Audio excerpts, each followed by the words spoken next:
What's up guys, Michigan Air Gunner. We're back in the garage to talk about my Terminator 30 cal and show you guys a more in-depth look of what I did.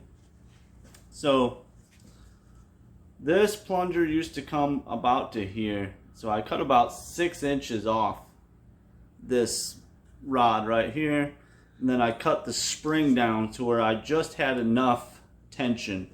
See, I still got a little bit of play in there, but not a whole lot, because the noise that you get off of these guns, the spring has so much slack in there. When it's all the way up here, the spring actually comes to about here if you take it out. So, I mean, if you look at it, that's pretty far. And when you shoot the gun, you hear that spring slapping back and forth, which is really annoying. It's actually pretty loud. If you pay attention in a couple videos, you'll hear that sound, and it's louder than you would think. So my original intent was I was just going to turn this into a bolt action, and then once I took the spring out, I took the plunger out, I shot it a few times and it would still kind of cycle, but it wasn't cycling all the way. Like, it would load back, but it wouldn't put a slug in every time. So that took me down a different rabbit hole of how much of this spring can I take out and still have it be functional.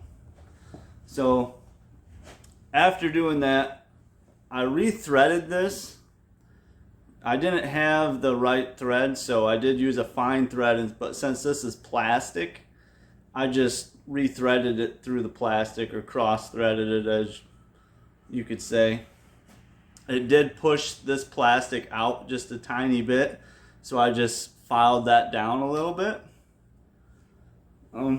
After that, I mean, everything worked out great. I did have questions because I just put a short up, so I thought I'd answer that. And it's still holding strong. I haven't had one single malfunction with this setup, and that sound is virtually gone.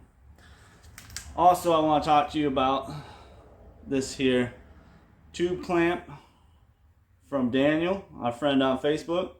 He's printing these out for 72 millimeter tubes, and I mean, this is awesome little clamp. You can put all your accessories on here. You got this nice little hand guard on here. It's nice and it's really stiff. And just like all of his prints, he prints these out to a, I guess, the max quality. So they do take quite a bit of time to print. But there's no sanding involved. There's no trimming of anything. I mean, you can barely see, like, I don't know if you can see it, but there's like some little tiny pieces in there that could maybe be smoothed out. But other than that, I mean, this is pretty sturdy, just like the last one he sent me. I haven't had no problems with it moving back or forth. I'm still playing around with it, but definitely an awesome product if you want to put this on. I think it'd be awesome on an HP Max, like the 45 or the 50, just because you get that extra little hand grip in here. I think personally, I would like this little grip to be a little bit bigger, because I don't have big hands and it still feels a little small for me. So somebody bigger than me, like 6 foot or whatever, may have a little bit of a problem with it. But all these pick rails fit good. My bipod sits nice and snug. I mean, really awesome product. So also, you may have seen I put my Zeus tube on here. So that gives me 660 cc's of air. I'm still doing testing to find out how many shots and whatnot. But I put this on here because I'm doing something with my 58. So stay tuned for that build. I'm going to completely redo that gun. It will not be the same looking 58 that you get in the box. It'll be pretty sweet, but that's if everything goes well.